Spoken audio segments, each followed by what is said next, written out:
হরে কৃষ্ণ। তো আজ আমরা আলোচনা করব স্ত্রী বা সহধর্মিণীর কথা শোনা কোনো স্বামীর পক্ষে উচিত কাজ হবে কিনা, বা যদি কোনো স্বামী স্ত্রীর কথা শুনে কোনো কাজ করেন তবে তাকে স্ত্রৈণ বলা যাবে কিনা। প্রথমে আমরা দেখব যে আমাদের শাস্ত্রে এরকম কিছু আছে কিনা। ত্রেতা যুগে ভগবান শ্রীরামচন্দ্র সীতাদেবীর কথা রাখতে সোনার হরিণ ধরতে গিয়েছিলেন, যদিও তিনি জানতেন যে ওটা সোনার হরিণ ছিল না, বরং ওটা মায়াবী রাক্ষসের মায়ার প্রলোভন ছিল। তথাপি তিনি সীতাদেবীর কথার মর্যাদা দিয়ে সেই নকল সোনার হরিণ ধরতে গিয়েছিলেন। পরিণতিতে রাম রাবণের যুদ্ধ পর্যন্ত হয়েছিল। আবার দাপরে ভগবান শ্রীকৃষ্ণ শ্রীমতী রাধারানীর মানভঞ্জনও করেছিলেন, তা আমরা প্রায় সবাই জানি।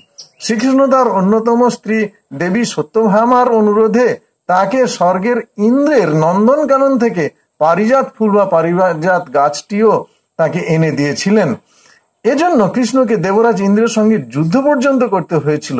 আবার মহাভারতে দেখা যায় দ্রৌপদীর যে প্রতিজ্ঞা, সেই প্রতিজ্ঞা রক্ষা করতে ভীমসেন দুঃশাসনের বুক চিরে তার রক্ত দিয়ে দ্রৌপদীর চুল ধুয়ে দিয়েছিলেন।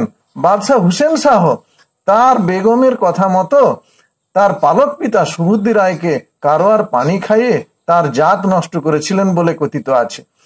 এত সত্ত্বেও কেউ ভগবান শ্রীরামচন্দ্র, ভগবান শ্রীকৃষ্ণকে, ভীমসেনকে, হুসেন শাহকে স্ত্রৈণ বলেন না।